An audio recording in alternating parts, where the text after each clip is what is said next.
Hello, I'm Liam, and today I'm going to be harvesting my garlic. It's the 2nd of July, and I planted the garlic in October last year. 9 months of growth. Garlic may not be one of the fastest crops to grow, but it is one of the easiest.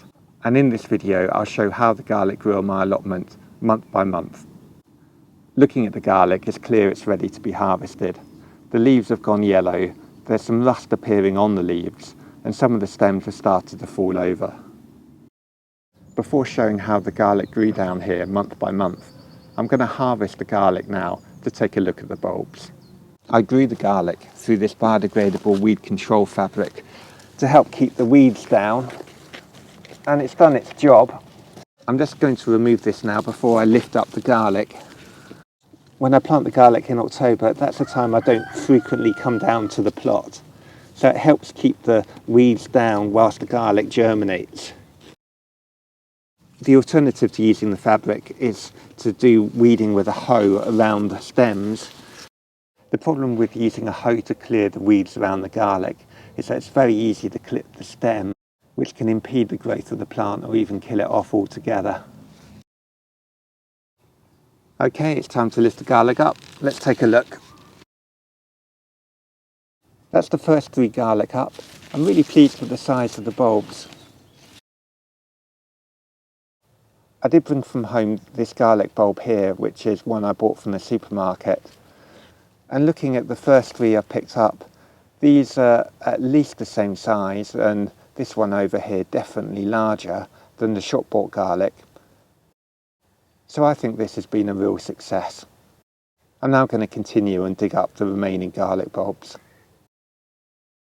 And that's it, that's all the garlic dug up. I am really pleased with this. It looks a really good harvest, and if I compare the biggest bulbs to the shop bought garlic, some of these are almost twice the size. The next part of the video is how I grew the garlic month by month. The garlic I'm planting is my homegrown garlic. These bulbs here I grew this summer, and I'm hoping this variety will grow well because it should be adapted to the conditions here.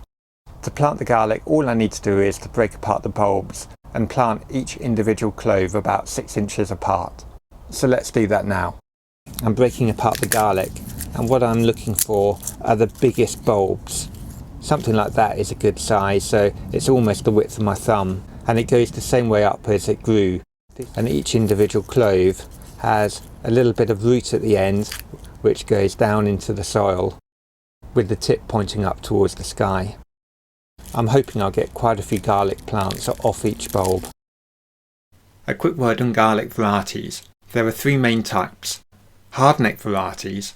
These varieties produce a flower stem or scape in late spring, which can be picked and eaten before the plant goes on to produce garlic bulbs. The bulbs tend to be large, but commonly do not store as well as softneck varieties. Softneck varieties. These varieties typically produce smaller bulbs than hardneck types and do not develop a scape. The big advantage of softneck varieties is their storage ability.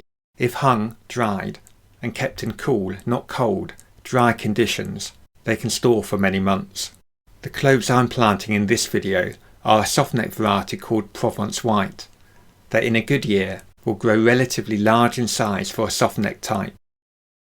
And lastly, elephant garlic. Elephant garlic is a member of the onion family, but more closely related to a leek. I found I need to plant the bulbs a little deeper than other garlic types for them to reach their full size. They are delicious baked, but for general cooking, I prefer the flavour of traditional garlic. This bed is where I'll be planting the garlic. A few weeks ago, both of these beds contained my potatoes. I've already dug over the bed and levelled it, and a few minutes ago I went over it with a hoe just to take the heads off a few weeds that were growing. I'm going to be using weed control fabric to keep the weeds down and cutting holes in it to plant the garlic cloves through it. And I'll just show how I'm going to plant them. I'm going to use a hand trowel to push the handle into the soil to a depth of about 3 inches. And then I'm going to take a garlic clove, making sure I've got the garlic clove the right way up. So the part with a flattened end is where the roots are, so So that goes down and then the tip goes up, pointing towards the sky. And then once I drop that into the hole, the clove itself will take up 1 inch, which will mean that there'll be 2 inches of soil above it. I like to plant my garlic relatively deep because I have sandy soil. I reckon I get bigger bulbs that way because the bulbs have some water, some moisture in the soil to grow with. I'll just show how to do this one. I just push that in.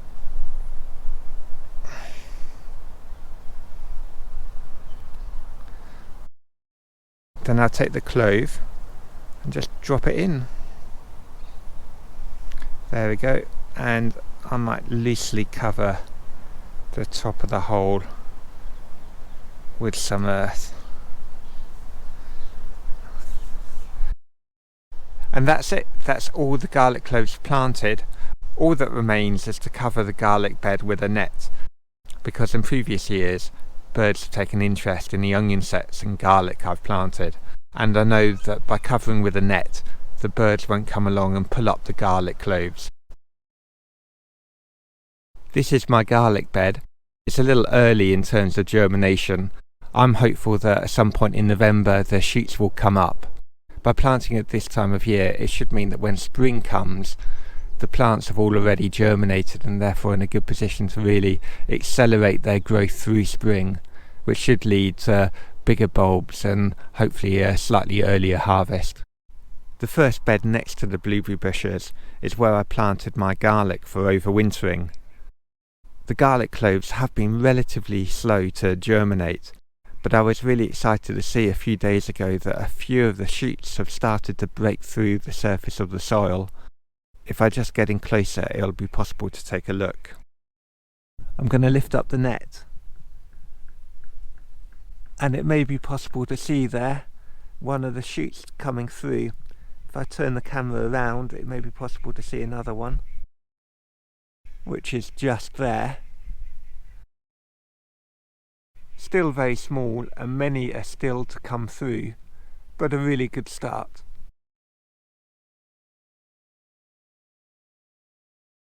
I'm really pleased now with the germination. The cloves I planted did take a little while to germinate. I put them in the ground in October. It is possible to sow garlic probably right up to the end of March, although I prefer to do it in the autumn. There are 65 cloves in all, and even though I used my homegrown garlic, the garlic I grew last summer, the germination rate has been excellent. I reckon over 90%, if not a little bit higher. Any squares that haven't germinated, I may put a shallot in just to make good use of the space. I've had a little count. Out of the 65 cloves I planted, only 2 haven't germinated. And considering that was my homegrown garlic from last summer, I am really pleased with that, and I'm looking forward to seeing how they develop over the next few weeks. My homegrown garlic is now looking excellent. They have a really nice upright habit, bright green leaves. It's great to see the garlic looking like this. The plant's now over 1 foot in height. One of the advantages of planting in the autumn is now at this time of year the plants are relatively mature and they're benefiting from the moist soil. A later planting, for example putting the cloves in March, the problem is that by the time the plants have got going, the hot weather's arrived and the soil is relatively dry. An autumn planting means that the plants can take full advantage of the moist soil at this time of year. The wet weather seems to have helped thicken the stems. If I just show that now. This stem here is by no means the thickest of the garlic, but it's a fairly standard example. The stem is actually a little bit thicker than the width of my finger. If the stem's swelling, I hope that means that the bulb beneath the ground is swelling too. With the plants looking like this, it could be a really good harvest this year. The garlic that I planted in October is almost ready to be harvested. The tops of the leaves are really quite yellow. What I am pleased about is that the stems are thickening even more. This stem here is a good example. That stem must be over an inch thick, and I think that bodes well for the bulb which is forming below ground. Now all the garlic's harvested, it's time for me to take it home. The great thing about growing softneck garlic is that it stores really well. To store the garlic, it does need to be dried, and the best way to dry it is to hang it, not in direct sunlight, but in a well ventilated, cool, airy space. To store the garlic, I'll brush off the earth around the outside of the garlic bulb, but I won't wash it. I don't want to get the bulb wet. And then I'll trim off the roots just to tidy it up, but being careful not to cut into the bulb itself. I've taken 8 of these quite large sized garlic bulbs. I think that makes for a good bunch. Now that I've brushed off the earth and trimmed their roots, it's now time to tie them up. Now, creating a plait from the garlic stems is the traditional way of doing it, but that's a skill beyond me, so I take a rather more simple approach, which is to take some twine and wrap it around the middle of the stems.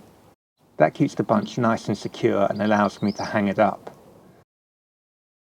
I may need to tighten the twine in a few weeks' time, because as the garlic dries, the stems narrow, meaning that there's some slack from where I've tied them up. But that's a good sign that they're drying nicely when that happens. I like to dry the garlic inside my shed. That's quite a cool environment and it keeps the garlic dry. And that's it. I hope you liked the video. If you did, please let me know by hitting the like button or leaving a comment. And for more videos like this, please subscribe to the YouTube channel in the usual way.